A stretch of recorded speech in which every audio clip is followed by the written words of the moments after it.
Excuse me.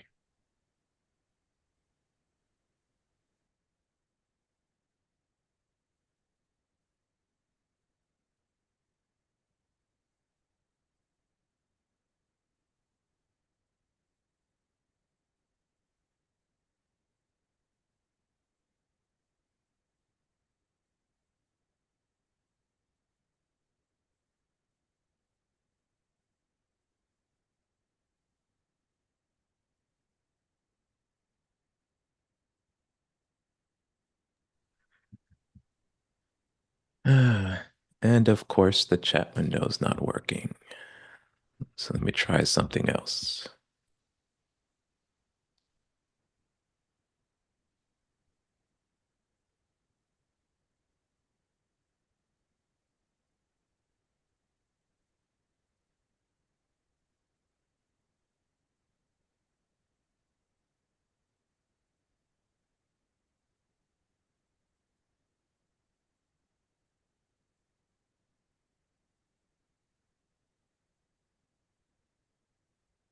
All right. Um,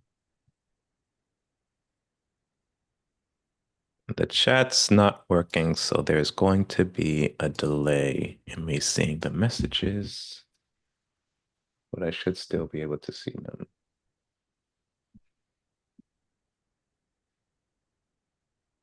Is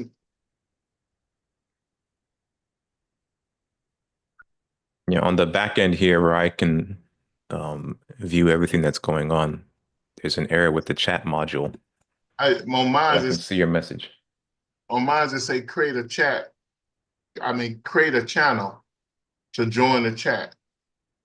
Okay. But I just said hello everyone. You don't see that? Yeah, I see it. It's just like a little bit of a delay, but I can see it now.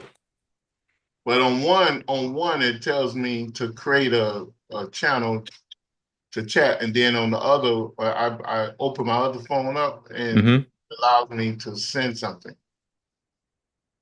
Yeah, I think you're on your when you're on your computer, or you're logged in as if you're logged in as Mystic Knowledge, you can see the creator chat. I don't know. I just know on one it's telling me that I can't chat. I have to create a chat. And on the other one it tells me I can chat. Yeah.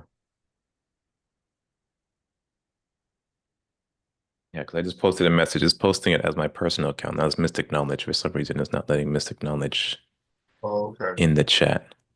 But it's okay. I can still see everyone's messages. Just a little bit of a delay. All right. Welcome, everyone, to our first session for 2025. I trust everyone had a good holidays and uh, a good break for the past almost 2 months. We did not broadcast in January, and our last broadcast, I think, was December 19th, something around there.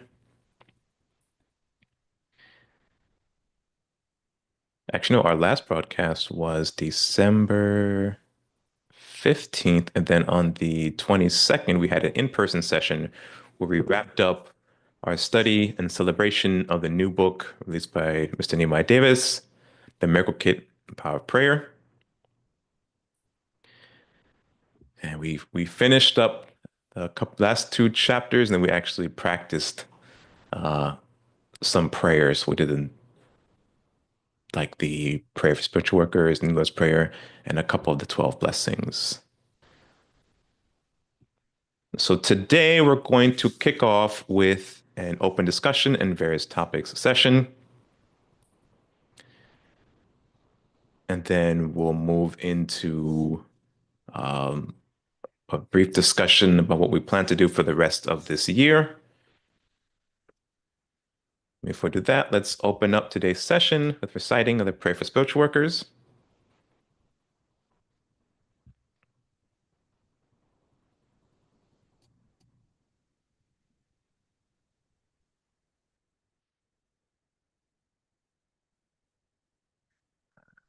Second. Prayer for spiritual workers.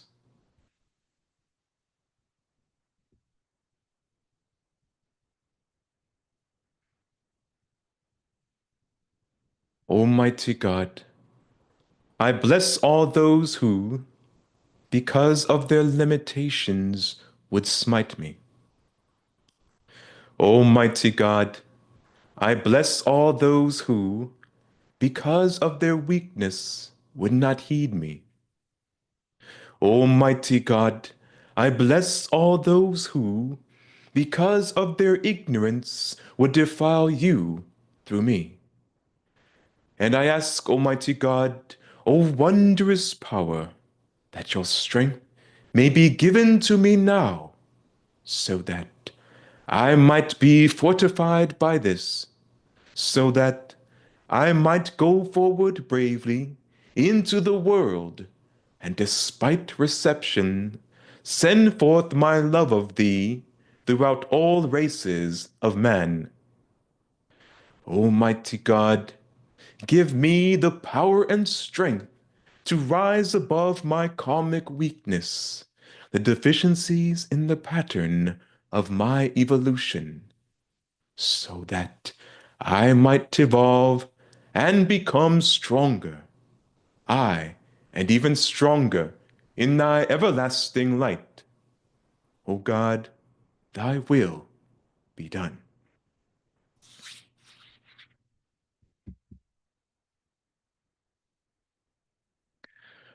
All right, once again, welcome everyone to our first session of 2025, and welcome to 2025. Welcome to the year of the wood serpent in the Chinese calendar. Today will be an open discussion and various topics class. Hopefully, all of you had a good break and have accumulated quite a bit of questions to start off the year. For the next two Sundays, that'll be the 9th and the 16th of February, I will be out of town. So we're going to do an open discussion for today, and then we'll come back on the 23rd. We'll move into a proper study of the material we want to cover for this year and what are we going to do for this year. I would like to continue with our Metaphysics 101 review series, where we go back and look at some of the lectures that Nehemiah has given throughout the years. So let me hop over to our YouTube channel and look at the playlist. So we started with the Metaphysics 101 series. We did class 1 and 2. I took a transcript of the material, only about the first 15 to 30 minutes. We went over the transcript, we went over the classes, and we included any updated diagrams, illustrations that Nehemiah's made since those classes were given over 10 years ago. And we also fielded any questions or comments that you may have had for those of you that were not able to attend those lectures back then.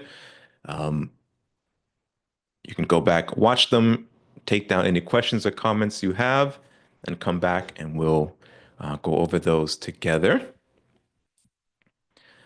I know if we finished class 1, and I believe we made our way through most, if not all, of the transcript for class 2. I'll go back and check and confirm that. But if not, we'll pick that up on the 23rd. And after that, I wanted to move into the 21 lessons on metaphysics. This playlist here, the foundations of the mystic and yogic teachings. Now, we're not going to go through all 21 classes, because in this series, there's many subjects that fall under that foundational teachings of metaphysics. So you have a class here on life beyond death, the chakra system, whatever. I will release a calendar after we finish the 101 series, detailing which classes we'll go over. Um, I know we'll probably do 1, 2, 4, and 8, because 8 is broken up into 4 parts, well, actually 5 parts. So we'll do those first few classes. The ones that are not listed here, they're either private or were not recorded. Most likely they're not recorded. And I may do this Q&A question. I remember this was a pretty good class on brahmacharya, which is spiritual celibacy. So I'll go through these classes as I work on the transcript for them, and we'll know, and then I will let everyone know exactly which ones we're going to cover. But the playlist is here for everyone to view, um, and to jot down any questions you have. I do want to do this playlist here. I wasn't planning on doing it, but I want to do the Study of the Nine Freedoms series of classes that Nehemiah did. These are very good courses. I've been going over them recently, reviewing them. And this series, although at the time this lecture was given 13 years ago, Nehemiah went into all of the nine freedoms, but I think we only published the videos for the first four: bravery, love, service, and enlightenment. So I really want to go over this series again. As I've been reviewing these classes, it's excellent. I may do this in a separate class, maybe not with the Sunday session. The Sunday sessions we're trying to figure out how we can go back to doing live seminars, live lectures, and then moving these reviews of the 101 class and the 21 lessons and these other videos to maybe a Friday session or another day. We're still working that out, but we welcome feedback from all of you. Let us know, what type of formats would you prefer? What would you like to see? Would you like to see us returning to a live lecture format? We're on Sundays, where we, welcome everyone on to come out at either FIU or another location where you can participate in person with the series of the lectures, and then adding back on, because we used to do a Friday study sessions as well. So I may move that there, move these review sessions to there. So that's the 101 we're finishing up, the 21 lessons, and the study of the nine freedoms. And then also, in celebration of the 10-year anniversary of this lecture series on the serpent power, as well as in celebration of the year of the wood serpent, I would like us to go back over this class, this series of the serpent power. Now, this is a very in-depth series. There's quite a lot of videos here, but this is actually one of our most popular series on YouTube. So though you'll find audiobooks of The Serpent of Power, and even on our website, mysticknowledge.org, there we have a PDF version of The Serpent of Power available for you to download and read for free. It's very few lecturers actually attempt to tackle this subject matter. And if they do, even fewer still make it public and available to everyone. So I think this is one of the very few, Nehemiah Davis is one of the very few teachers who goes in depth into the serpent power. And so this series was released about 10 years ago. So in 2025, we'll celebrate the 10-year anniversary of our most popular lecture series on our YouTube channel, The Serpent Power: The Secrets of Tantric and Shaktic Yoga. So that will probably be, depending on how well we do this year, getting through all of our planned material, as well as returning back to a live in-person lecture series, as well as reviewing the classes, as well as going through some of the other books and texts that are available on mystickknowledge.org. We'll see. how we're structured, but it's looking so far. It's like we'll have to move to a two day offering where Fridays we get together, kind of discuss and review some of the earlier lecture series. And then on Sundays, we return to our live in-person lectures as we've done in years prior. But again, we welcome your feedback, your comments, and your suggestions to let us know what type of structure you would like us to adopt. All right, so that's all I have in terms of announcements so far. Now the floor is open for any questions or comments that any of you may have. Feel free to post your questions in the chat, and we will do our best to address those for you.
All right, really quick while I wait for questions to come in.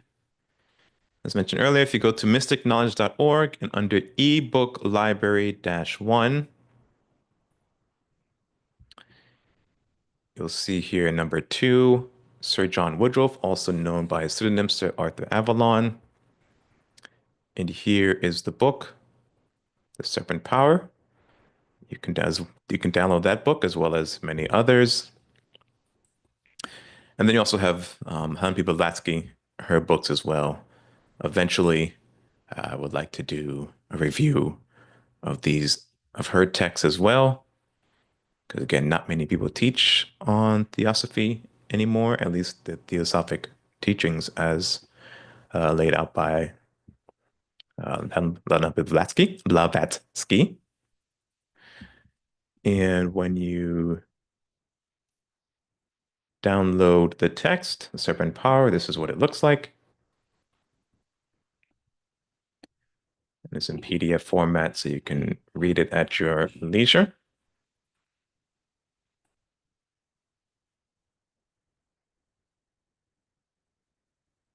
And as an example,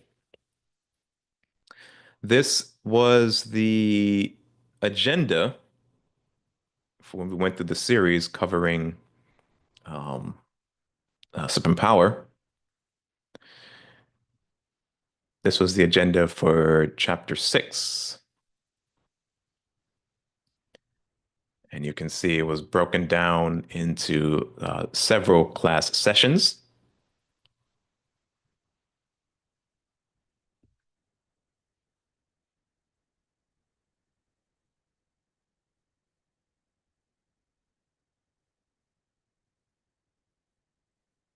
So we started with an introduction to Supreme Power, looked at what is yoga, what are yoga practices, what is jiva and paramatma.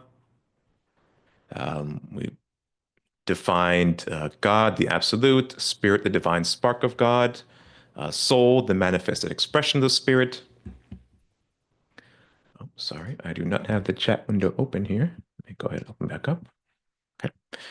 Mind, the controlling aspects of Shakti prana. Looked at defined body as the subtle and gross formations of prana. Make sure you guys can see what I'm looking at here.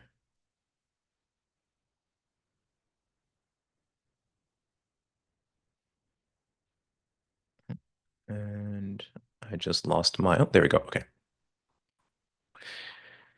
Went into yoga, the yoga's path to union with God, the purification process, yama and niyama, yama being bringing about control over mental and physical actions, niyama, the observance of God in controlled thoughts and actions. Talked about controlling the senses, asana and pranayama. Right? Asana being a series of measured actions balanced with controlled breath, sounds, and thoughts with the observance of the divine. To pranayama, various systems of breath control that brings about a directional control of subtle sounds and subtle vibrations within the body that controls and moves huge amounts of prana.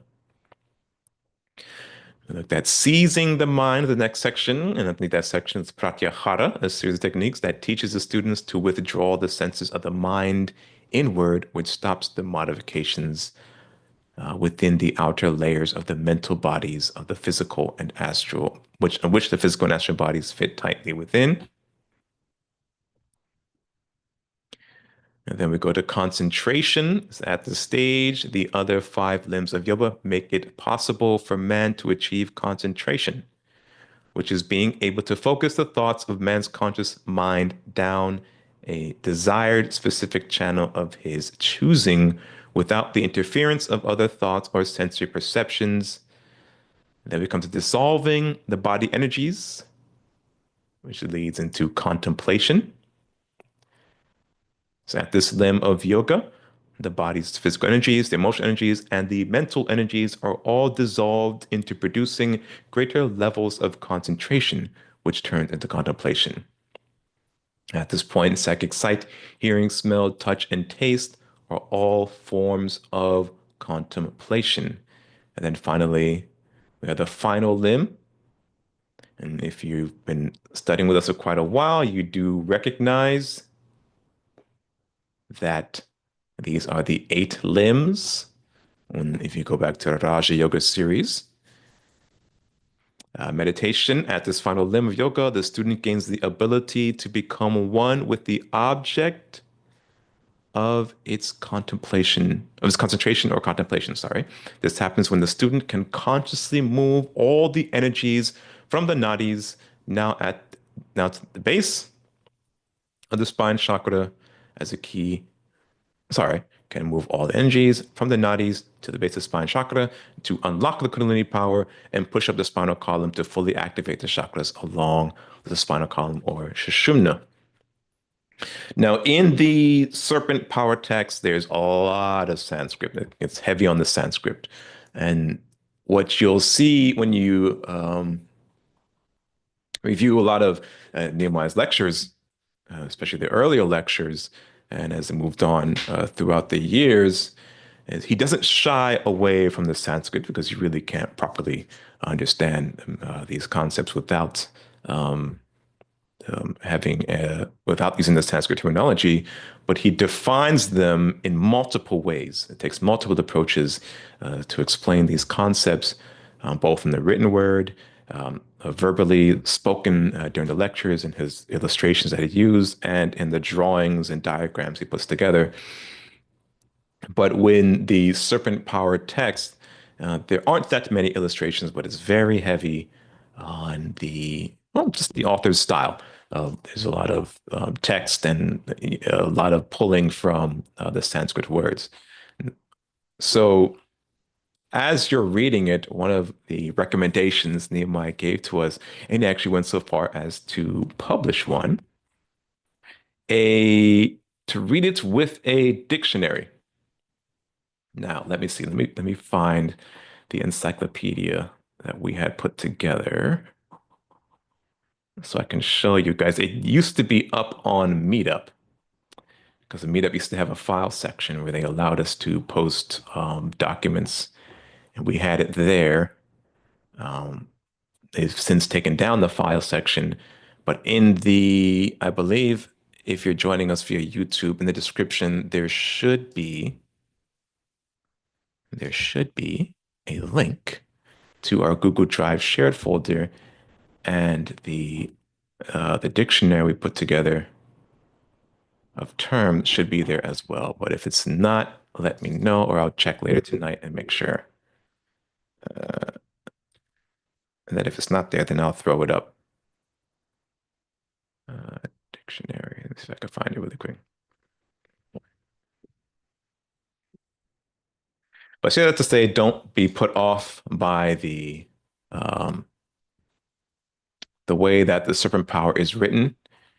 It is difficult to read on your first pass, and you may find yourself sounding out several of the words as you're reading along, because you may not be as familiar with the Sanskrit terminology, but that's okay. In these series, Nehemiah goes um, very gently through each chapter and breaks down the chapters into several sections, as you can see here, and takes his time um, like it says right here, to explain it in plain everyday language. So it's just an example of the syllabi that Nehemiah produced for each of the classes.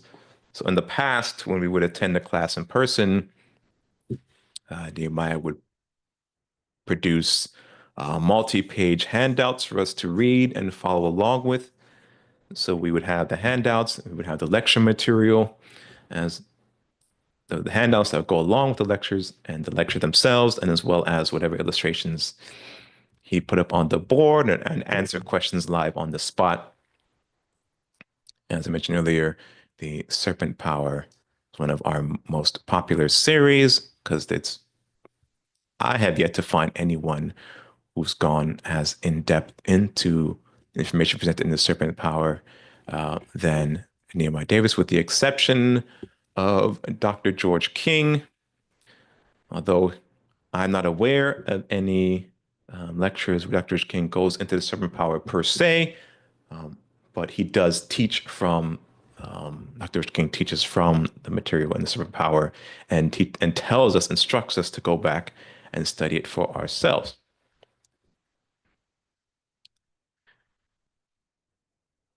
In the series, looked at Jnana Yoga, union of God through divine karma and wisdom, explained Karma Yoga. This is union with God through right thoughts and actions Bhakti Yoga, union with God through devotion, and Hatha Yoga or forceful yoga, the system of physical and mental exercises which helps to prepare the body and mind for meditation. Pranayama is mastering the life force. Excuse me. Raja Yoga, the King Yoga, and that's where we looked at those first 8 limbs: Yama, Niyama, Asana, Pranayama, Pratyahara, concentration, contemplation, and meditation. Mantra Yoga, a system of yoga that unites man with the divine through the manipulation of sound vibration. Let me make this bigger again. Kriya Yoga, union with God through action.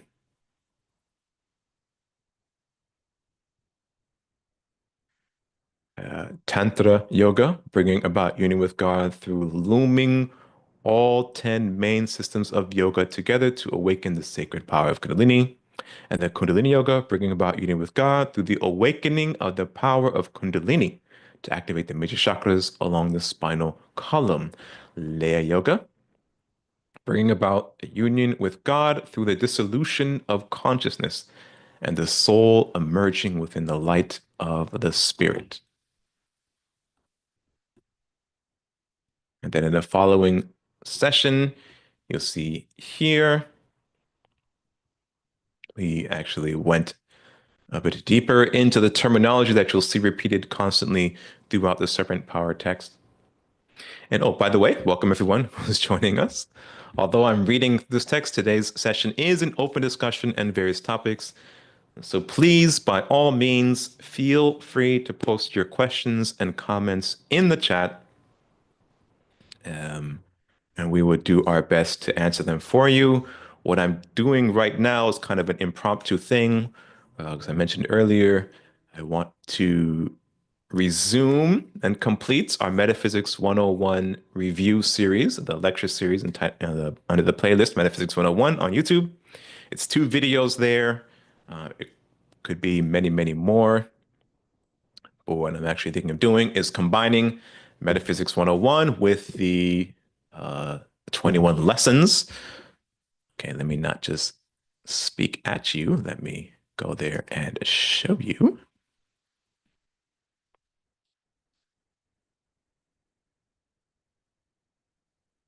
All right, so under our playlists, I'll be combining Metaphysics 101, this one here, and the 21 lessons of metaphysics. I'll be combining those together under our review series. We'll be going over the 21 lessons of metaphysics. Not next Sunday, but in 3 Sundays, like on the 23rd, we'll go back and review and continue with this series. I believe we finished class 1, class 2. If we didn't finish that one, I think we're halfway through it. I'll go back and check our videos. And then we'll pick up with the 21 lessons. And we'll for sure do the first 1, 2, 3, 4, 5, 6, 7, 8, 9 videos. So that's up to the Q&A session on Brahmacharya. So we'll for sure do those 9 videos. And I'll let you know as we move along how much further along we'll go. We may just do up to class 16. That's 9, 10, 11, 12. We may just do the first 12 videos up to the introduction Ayurveda class. There's several other classes here, but I think we'll just do the first 12. Yeah. 9, 10, 11, 12. Yeah, we'll do the first 12. So that's class 1, class 2, class 4, class 8, and all 5 parts of class 8.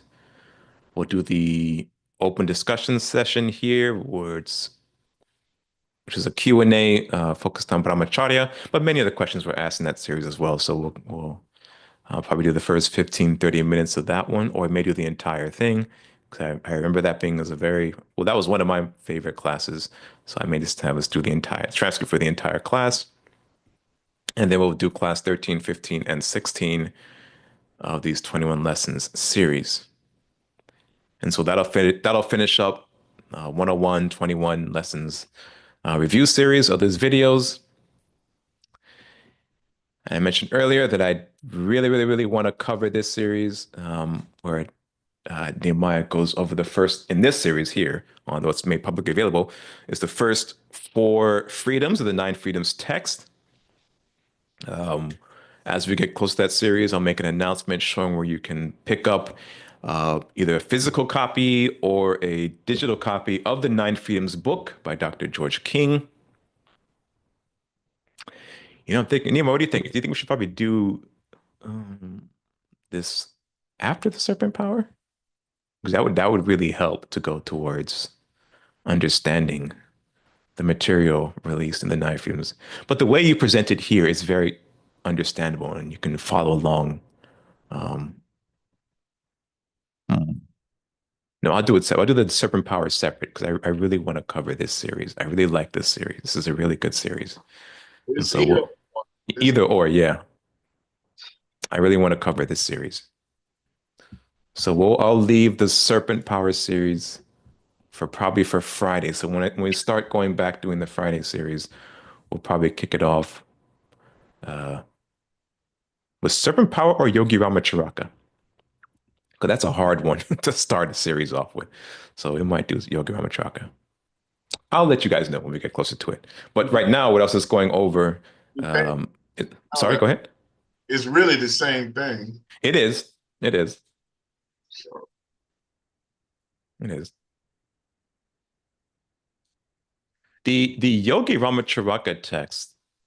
We did have a here we go metaphysical lecture series for beginners, and this one, another one of our instructors, Mr. Bernard Johnson, he did a series on the Yogi Ramacharaka text. Actually, had a PowerPoint presentation to go along with it.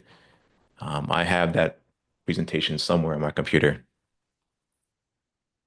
So we may just resume the Friday lecture series with these Friday lecture series videos. Because in here, the introduction to Ayurveda was also part of the Friday lecture series we held at FIU. So I may just do it like that. Start the lecture series with reviewing the classes that were given originally during our Friday lecture series, and then move on to Serpent Power. Yeah, that's fine. So for now, we're looking at reviewing the syllabi that Nehemiah put together for us when he was doing the Serpent Power series 10 years ago. That's one of the reasons why I want to go review the Serpent Power as a celebration of the 10-year anniversary of that lecture series. Um, I think now I'll probably go back and find uh, that original handouts that he had given during those classes. I'll scan them and probably make some updates to the ones that I have digitally in preparation for going back over the Serpent Power, as well as the other review series. But stay tuned and we'll let you know exactly how we're going to structure the remainder of 2025, our class offerings for this year. So as mentioned earlier, the terminology that's used in the Serpent Power is defined um, throughout the lecture series that Nehemiah gave on it, but also um, in the syllabi and other tools Nehemiah prepared for us. We look at the jiva, which is talked about quite a bit in the book, just the embodied consciousness of man. And in the lecture series, Nehemiah takes quite a bit of time to explain this concept. What is consciousness and how is it embodied? What does it mean to be embodied? The structure, the mystic constitution and metaphysical constitution of man. He goes into great detail within the first couple of classes explaining that because understanding that concept will help you to go a long ways to decoding and understanding the serpent power text. The Paramatman, the supreme self or transcendent soul, is pervasive absolute reality, the one transcendent self of every soul, contrasted with Atman, which includes all three aspects of soul: Parasiva, Parashakti, and Ananda Maya Kosha. See, Atman, Kosha, soul. So again, like I mentioned, there's serpent power is quite heavy on the Sanskrit, but don't let that scare you. Nehemiah is quite generous and merciful in taking great lengths to define and translate all of that text for us to make it understandable into plain everyday language. Chitta, the universal mind substance or Shakti. Talk about samadhi, meditation, moksha, liberation. Svarupa Nana, and I apologize if my Sanskrit pronunciation is poor. You have pure consciousness, which is the end and aim of yoga. Mind is then absorbed into Brahman as pure consciousness. Mind here referring to that which molds and shapes energy, not mind as in thought. Since continuing on, so which alone remains, this is a realization or the attainment of the state of pure consciousness, which is nana in its svarupa sense. Nope, svarupa sense. Kriya nana, intellective process, which are the means taken to acquire svarupa.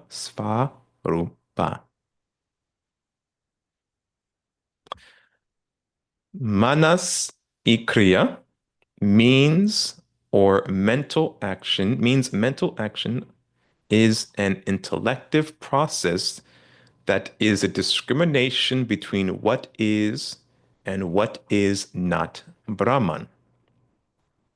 The right understanding of what is meant by Brahman and the fixing of the mind on what is thus understood until the Brahman wholly and permanently occupies the mind to the displacement of all else. Could you uh could you explain that a little bit, Nehemiah? If it's okay. Which one you on? Manas Ikriya, this one here. Yeah.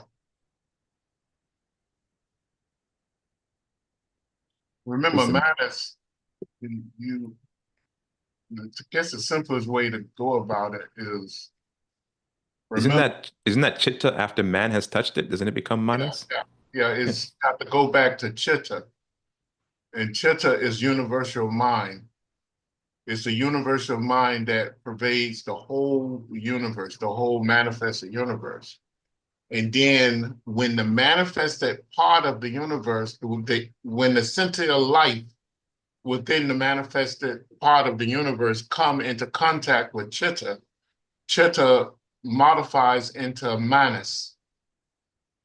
And when it modifies into Manas, then it goes into Kriya, which is a series of actions, but through but not with the pure Chitta, but with the modified Chitta, which molds and shape energy and matter into expression from that sentinel being or from that spirit that have took on a soul, that have modified a soul as its traveling body, and the soul brought about a consciousness on multiple levels of existence, and Mm-hmm.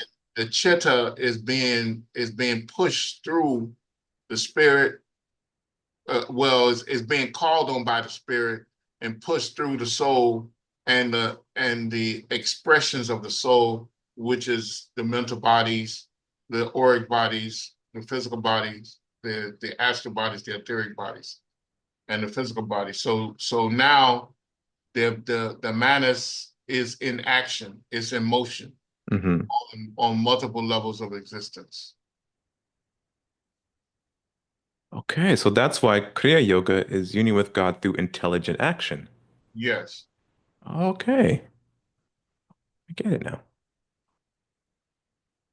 And this class was very difficult to explain to people because I had to translate the Sanskrit Hmm. Hmm. so that anyone can kind of understand it. So I use a series of reference material from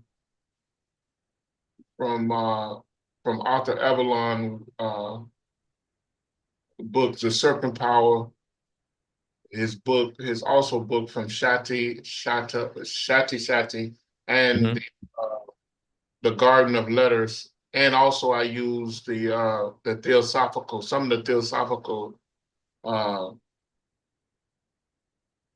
writings from I forget her Perkins. She did a cyclopedia, and I also used a Sanskrit cyclopedia too to try to bring clarity to it. Yeah, on the website, right in that same section for Arthur Avalon, we have three dictionaries. Yeah. The Tibetan English Dictionary, the Hinduism Online Lexicon, and the Encyclopedia of Hinduism. Yeah. I remember you referring us to those books when we were going through the series several years ago.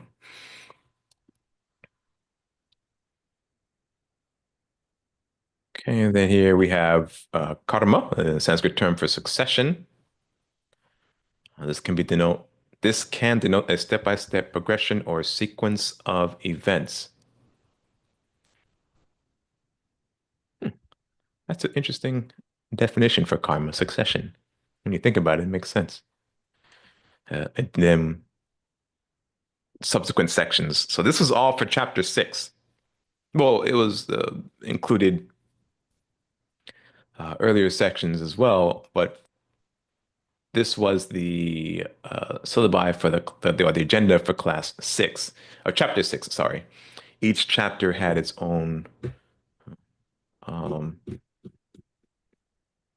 agenda and syllabi that went into the material that was covered in that chapter. So you can see it was quite a lot of work was done uh, on Nehemiah's end, preparing to study and teach these concepts to us.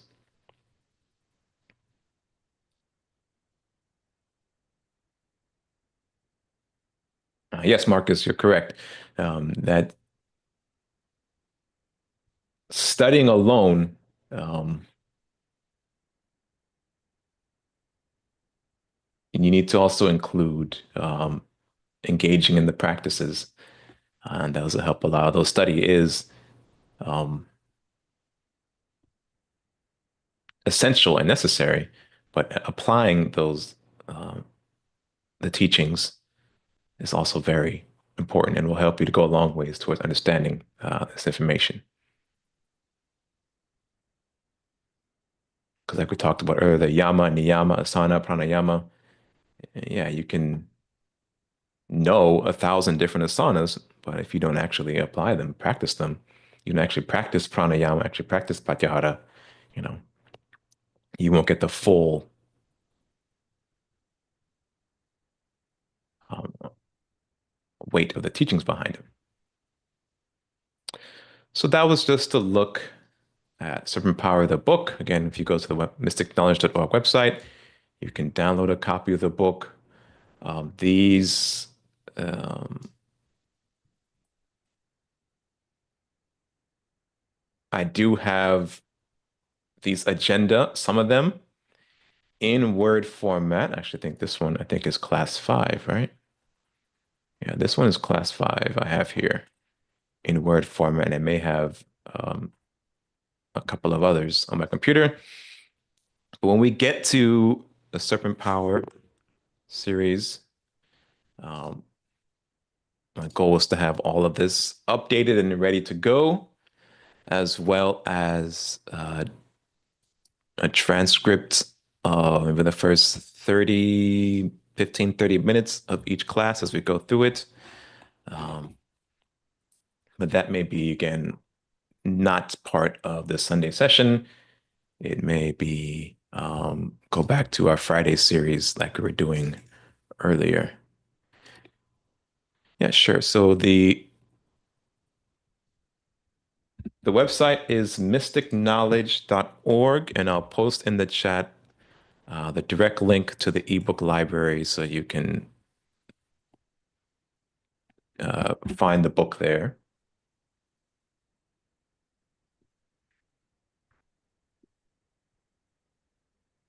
And hopefully YouTube will allow me to put that in the chat.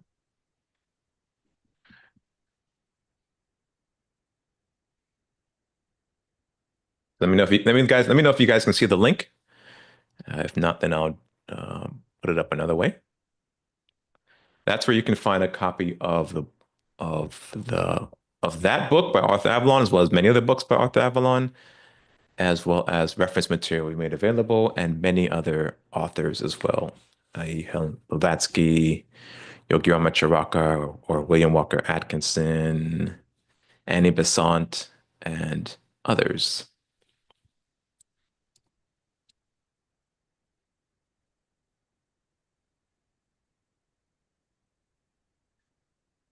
All right, so for this last hour, again, the floor is open. It's not showing up on YouTube. All right.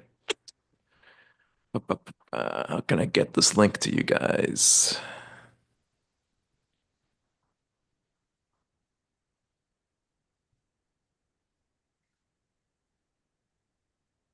Hey, Beatrice, welcome.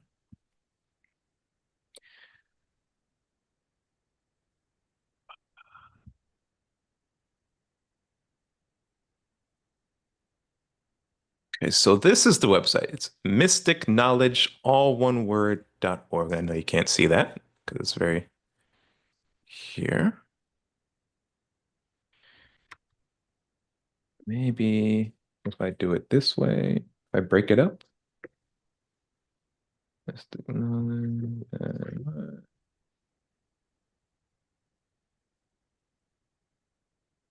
Does that work? You just have to remove the spaces. Hopefully that works. If not, then I'll try something else. But again, it's mystic knowledge, all one word.org. If it gives you some certificate errors, just ignore it. It's something wrong with Homestead, the guys who are serving the web server we use, the web host we use. And on the left-hand side here is a navigation pane, and you'll see under ebook library -1, here you see Yogi Ramatraka, Arthur Avalon, Blavatsky, and Annie Besant, four great authors. You'll find many others. Mr. ebook library -2, Mabel Collins, Swami Ramaprasad, Nature's Finer Forces. As you go back through those earlier lectures, you'll hear Nehemiah referencing these books quite a bit, Ramaprasad's text quite a bit. Nature's Finer Forces and the Science of Breath. You'll hear him referencing Swami Vivekananda quite a bit too. His books, Raja Yoga, Karma Yoga, Nani, and Bhakti Yoga are all good books. So you'll see Nehemiah references all these authors. So we don't just put them here for fun, but actually the teachings that Nehemiah condenses and presents to us. You have sources here. Oh, I think I took that one down by accident. Yeah, I did take that page down. And then study class lessons. Here we go. Two encyclopedias and some dictionaries as well to help you in your studies. And here all on one page are condensed many different authors as well as their books are made available. And these are all in the public domain, so you have to worry about downloading them or anything. We have a page. Now, I mentioned earlier that I want to go back over this series, the study of the nine freedoms. Now, there is a series. We'll talk about it later. Study of the nine freedoms. I want to go over this series again. Let me see if you guys can see that. I may do a brief introduction and see if I can find the handouts. Actually, no, I don't think I have those handouts. So, a word of warning, back when this series was given, um, I was using my mother's camcorder and I was just, I think, standing there holding it up by hand. And um, there's a lot of shaky camera going on. There's a lot of background noise going on. But you can hear uh, Nehemiah clearly. You may need to turn up your volume a bit. And you can hear the audience fairly well also, um, which also means you hear me chit-chatting with some of our fellow students back at that time. But just, be forewarned, there may be a bit of shaky camera there, and um, you may have to go over the classes a couple times, but I promise you the information is solid. Now, if I can find really quickly the, I don't think I have it here because at that time, I don't think I was, it may be physical like in paper, but not, I don't think I have it scanned on my computer. The notes that Nehemiah gave out during those classes, if I can find those again, then I'll post them up for everyone when we go back over that series.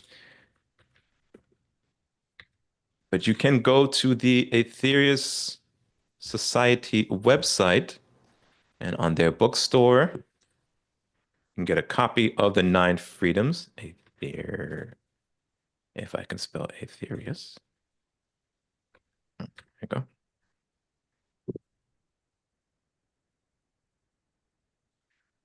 So if you go to the website, aetherius.org, under shop and books, you will find right on the first page, the nine freedoms. Excellent text. There's also a lecture series that Dr. George King gave on the nine freedoms, and that's available on the Aetherius Cloud. Let's see. All right, so on the Aetherius Cloud, you have both the lectures and the transmissions that you can listen to as well. But I would highly recommend going for the lectures. So you get the book here. It's available both in physical book and ebook. And you can study that text as you review this series. And when we get to this series, we'll go back and review these 4 videos. I may do the transcript for the entire transcript for all 4 classes. I'm not sure yet, but I really do want to get this information back out in front of everyone. So I may just do the entire classes. Now, some of these shorter classes, like 47 minutes, 32 minutes, that could be for a myriad of reasons. That could be I simply forgot to record until we were halfway through the class, or um, the camera I was using just died halfway through it, or so whatever reasons. But the information that is available here in these classes par excellence, I would say, in my opinion. So that may be in March or April. I don't know. It depends on how long it takes me to finish up the other things and get these transcripts done.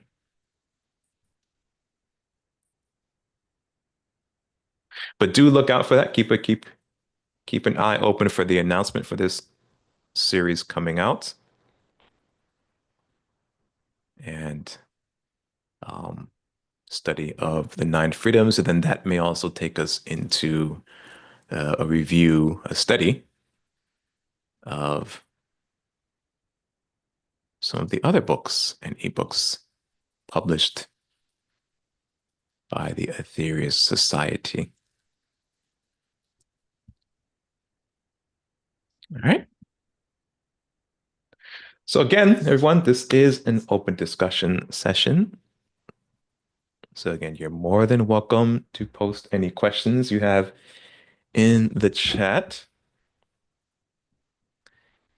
And yeah, like I thought, I do not have the notes from that Nine Freedoms series on my computer. But that's okay. We'll have it available and ready for you all when we get to that series.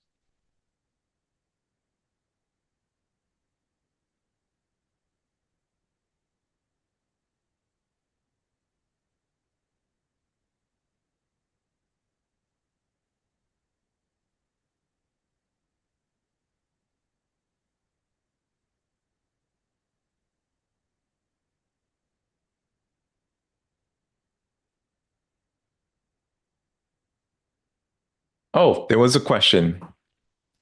Um, I was talking with a friend, and the topic of children came up. And I remember you saying before, Nehemiah, that for men who are mystics, it's easier for them to have, or more common for them, or easier for them to have girls than for them to have boys. And then the conversation went further into talking about the karma of the genders and why, generally speaking, it was easier to bring girls through than boys. Is that correct? Oh yeah, that was my opinion. Oh, okay. I noticed that in my travels for the last 30, 40 years that most of the serious mystic students or whatever, that they had more girls than boys come into the world. So that was just my observation. Hmm.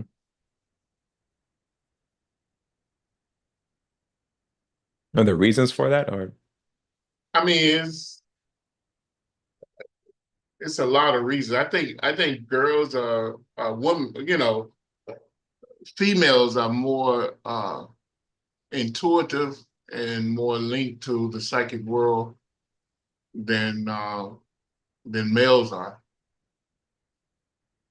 It's just their body mate, and it's just a matter of attraction. And I mean, even in most studies, they found that females are more, they're highly intelligent, much more than what males are. And males they have to ground themselves, and they have to balance themselves in order to get to a certain level of Mhm. intelligence. And that's just natural. That's just a natural fact. You know, although the world is upside down where males are running the world, but eventually females will probably run the world. This is a female planet too, Hmm. and and we noticed that most masters are, or most adepts or masters, they seem to to share a balance of both characteristics. They have a female quality with their education or teachings or their personality. Hmm. That's because they balance in because it's all an energy, but they learn to balance those energies.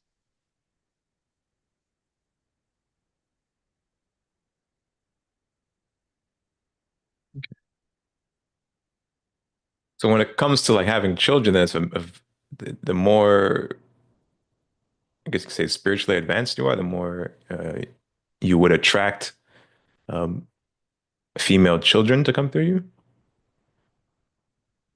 Yeah, if you decide to do that, there's the Hmm.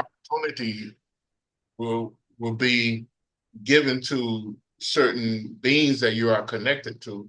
Hmm. That's or it serves a purpose for them to come through you. But that's just my personal observation. I noticed that more females came through. Although Hmm. I was a former medical student, we in the medical at least 40 some years ago when I was studying medicine, we noticed that more males was being born or conceived, but they died, and that's why you had more females come. The females survived, males did not survive. Hmm. That's why you had more women than males. I don't know if that statistic still stand, but back then it did. Hmm.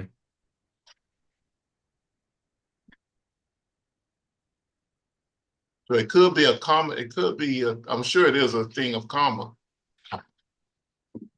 Because even Dr. King said that we made a mess of this earth. Hmm. Hmm. Made a mess of this earth.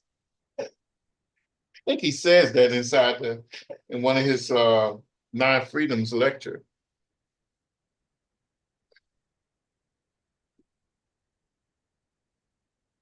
which I agree with Hmm. situation. Not saying that every female is a positive expression,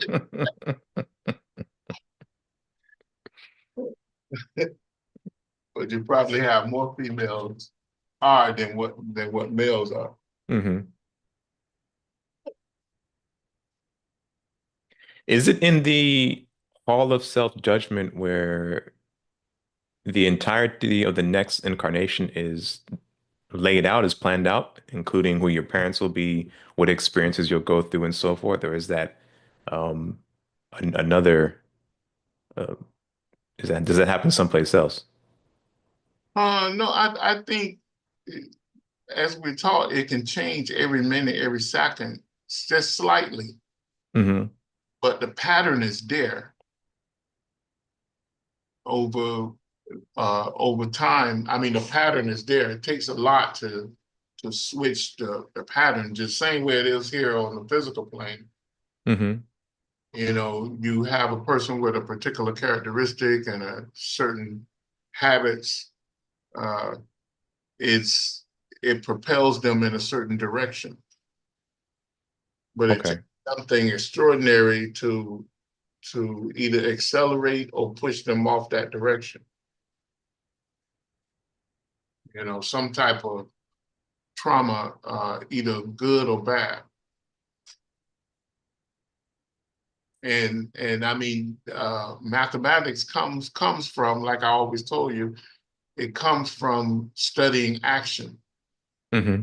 A lot of people don't want to believe that, but it's true. I mean, how you think statistics work.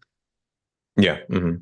So people work in cycles, even though we don't realize we're working in cycles until we evolve or move up. But uh, in mathematics, we're told that if you keep multiplying a negative number against a negative number, it will equals a positive number.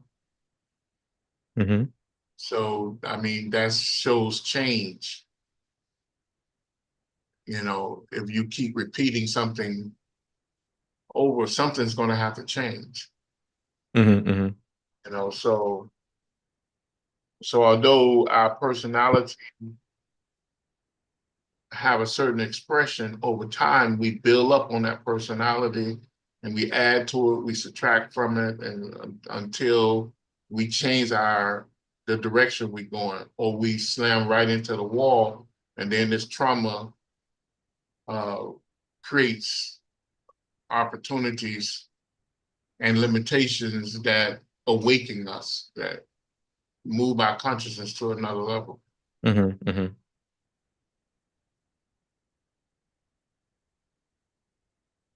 That's just life.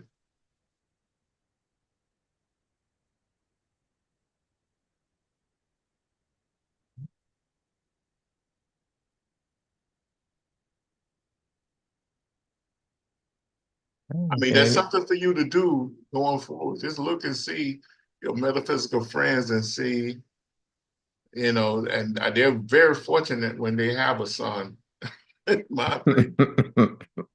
Yeah, most of my friends they are female in the metaphysical circle. The few male friends I had, half of them went crazy. Or okay, half of them walked away. Half of them walked away and went a different direction. I mean, I say went crazy.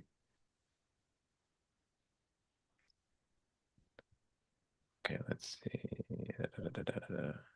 Any questions here?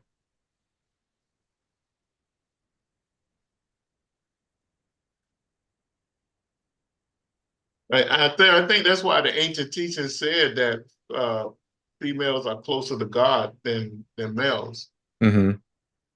That's a statement from several different religious texts, and it makes sense. It does.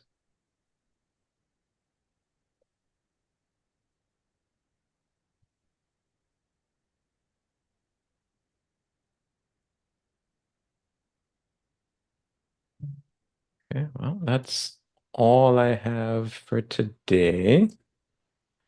And if there's no questions, I think I'll wait for a few more minutes. Anyone can post any questions they have in the chat. I don't see any questions that were emailed to us recently. Everyone, you do have the option of sending questions to us via email. And if you're comfortable with us answering those questions in a subsequent session, let us know. Otherwise, we'll respond to those questions privately.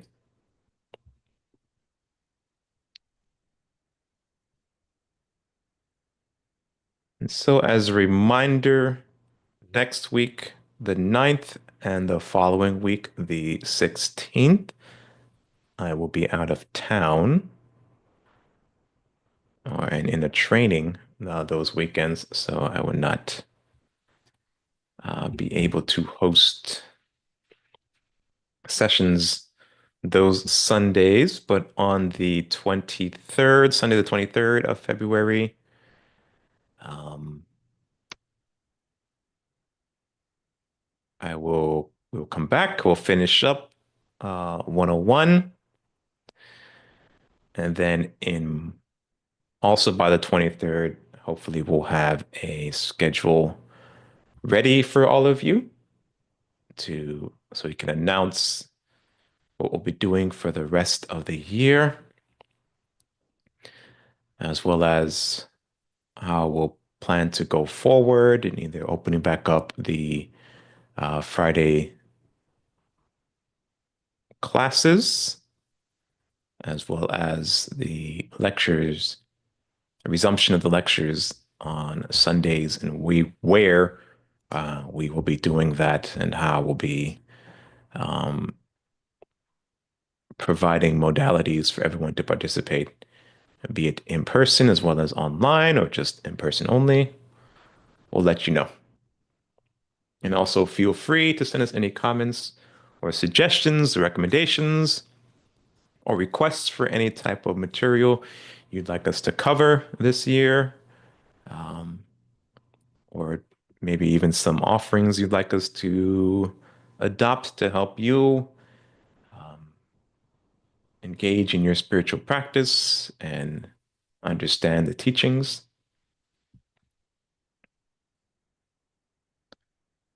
I'll leave a few more minutes, wait a few more minutes, see if we have any questions coming in. If not, then we'll go ahead and wrap up today's session.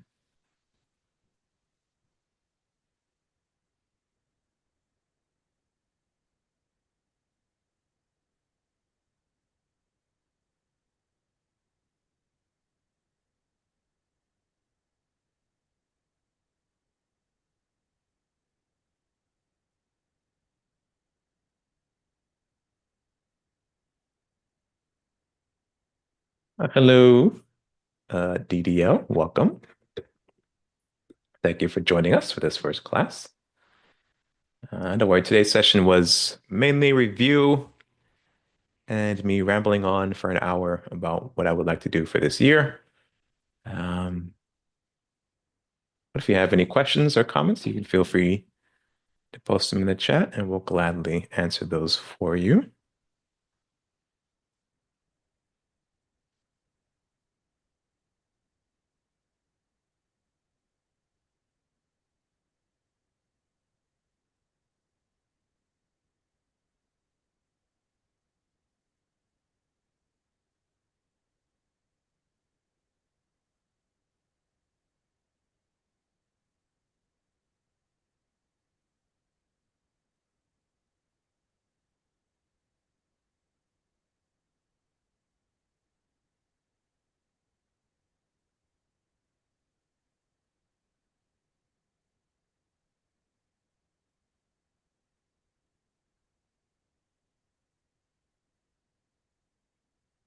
Yes.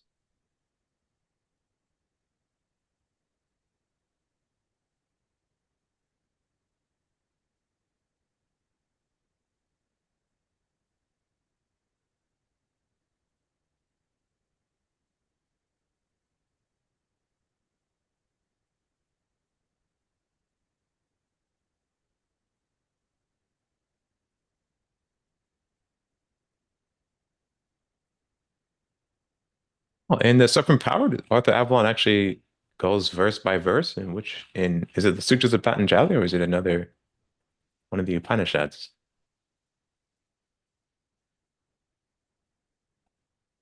Let's see.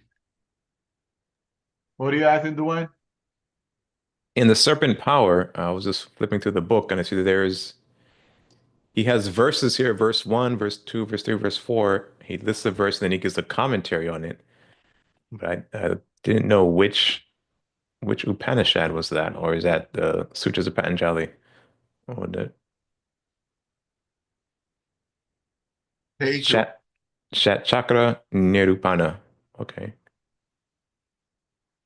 Now I speak of the first sprouting shoot of the yoga plant of complete realization of the Brahma, which is to be achieved according to the tantras by means of the six chakras and so forth in their proper order.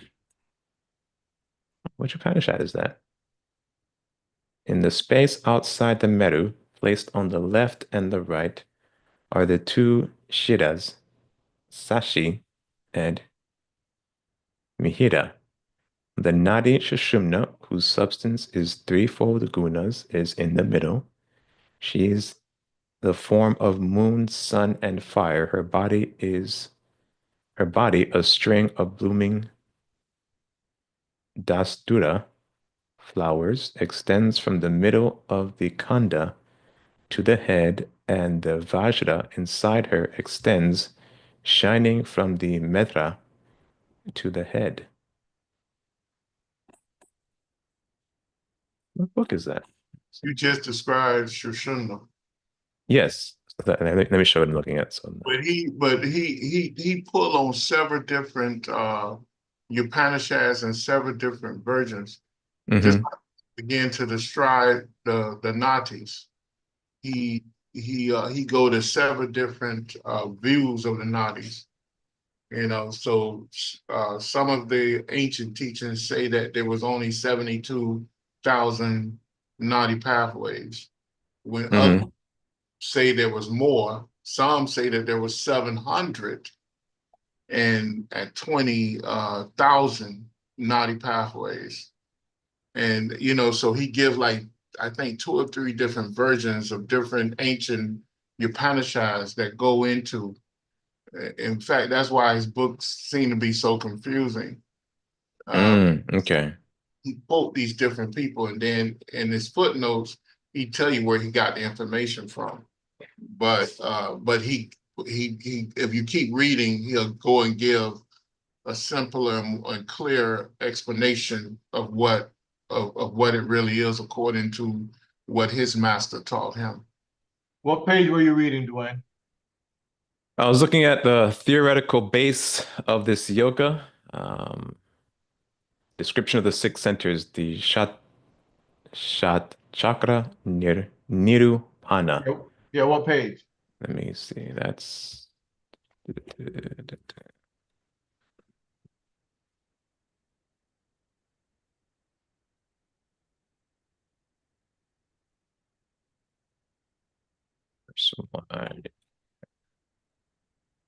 page 334 in the PDF.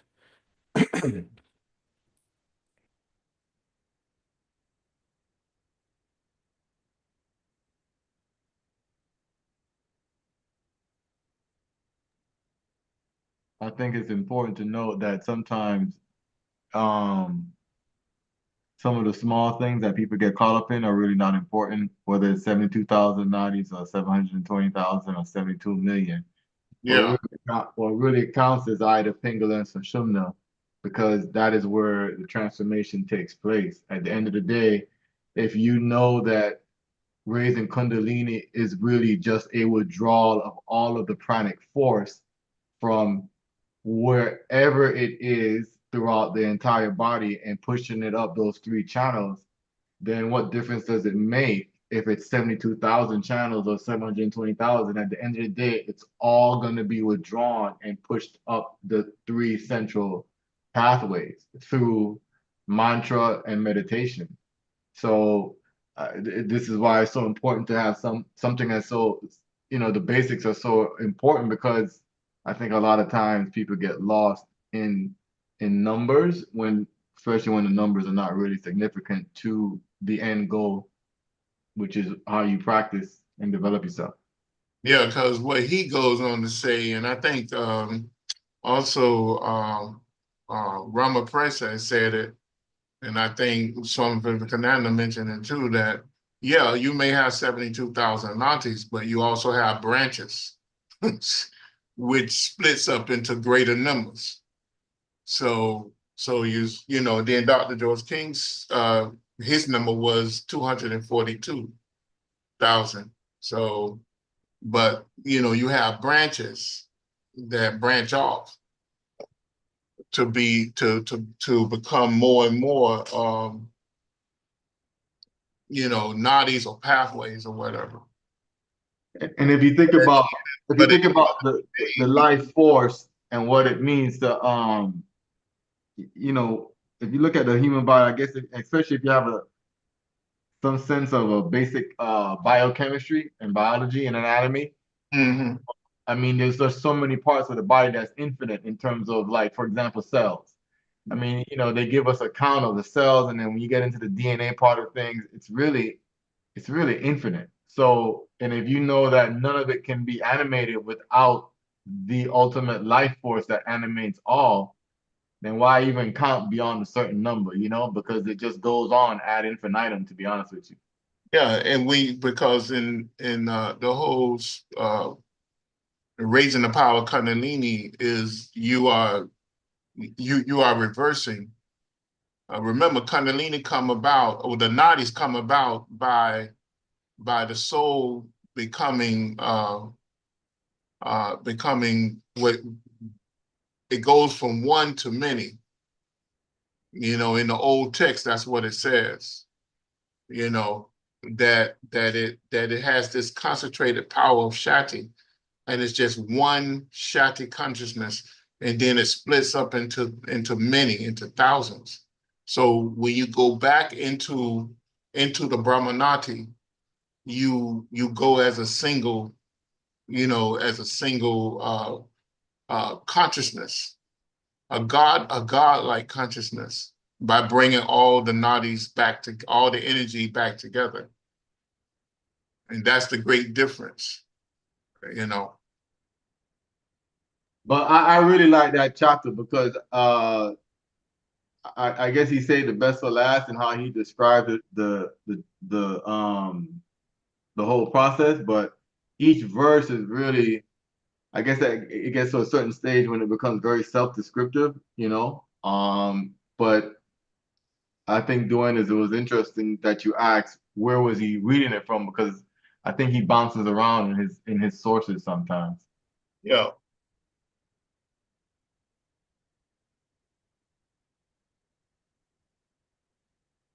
Like this paragraph here, a lot of us should recognize from the illustrations that Nehemiah has given us. So here, whenever Nehemiah is referring to the moon and the sun, he always has Chandra there, Surya. So because mentioning earlier, Nehemiah really helps us to understand this information and goes out of his way to help us understand information by not only defining these terms, but also giving us illustrations to make sense of, the commentary that Arthur Avalon is giving, referring to these verses that he pulled from the ancient texts. And the fire is the earth or Rucha. Right, just talked about here too. I think here he's mainly talking about the Ida, Pingala, and Nadis and defining Ida, Nada, and so on.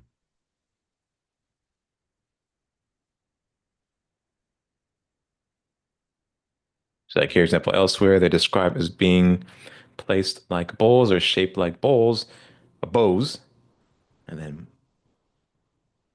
you can go back and look at the illustration Nehemiah makes of the mystic constitution of man. He always starts with the chakras. He draws Sushumna, then he draws Ida and Pingala bowing in and out the major chakras along Sushumna. So that's all to help us in our understanding. So just more resources made available for everyone. So when we go back to this series, which will be sometime this year, again in our 10-year celebration of this lecture series given by Nehemiah some time ago, we'll hopefully make our way through these texts. And I think from the time that series was given, there have been quite a few updated diagrams, handouts, and 2 books were released by Nehemiah. The Ancient Language of the Soul book, his first book, and the Miracle Key of Prayer book, his second book, were released since then. So we've got quite a bit of resources to help us to break down and digest the texts. All right, so are there any final questions or comments before we close out today's session?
All right, if there's no further questions or comments, let us close out today's session. reciting the New Lord's Prayer. And let me get this all on one page. And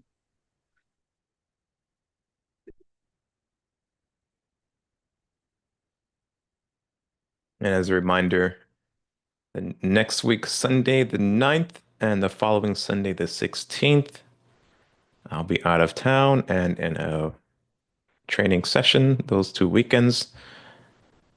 So they will not be hosting classes those 2 weeks. So, but on the 23rd, we will return to finish up, should be the second half of the Metaphysics 101 Class 2. If we did not already finish up that series, then we'll start with the 21 lessons classes. And we'll do the first 12 videos up to the lecture series on Ayurveda. And then we'll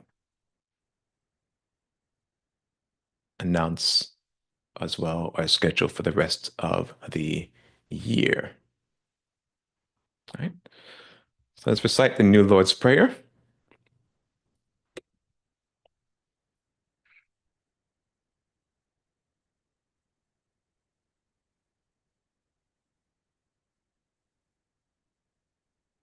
The New Lord's Prayer.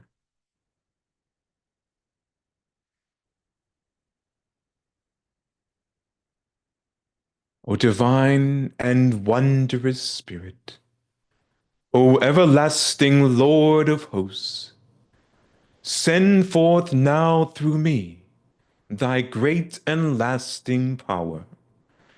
Allow me, Almighty God, the lasting privilege of radiating to all the world thy great love, so that those who suffer may be given the power and energy to rise above their weaknesses.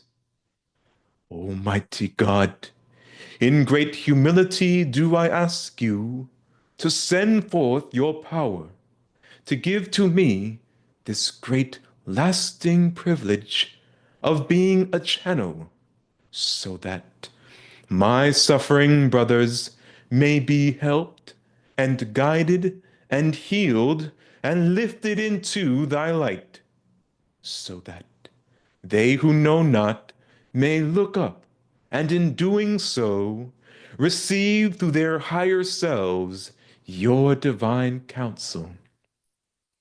Almighty God, this day have you granted me a divine privilege. I ask you now to give to me the strength, so that never again will I turn from my inner vision of you. Oh, great peace, great peace, great peace. In praise of your greatness, O God, doth my soul sing. Grant it energy to sing on forever and forever.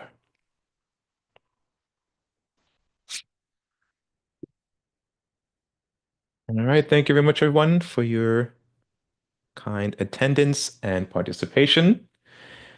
As a reminder, every Thursday evening at 8 p.m., we host a 12 Blessings service at the Society Florida group.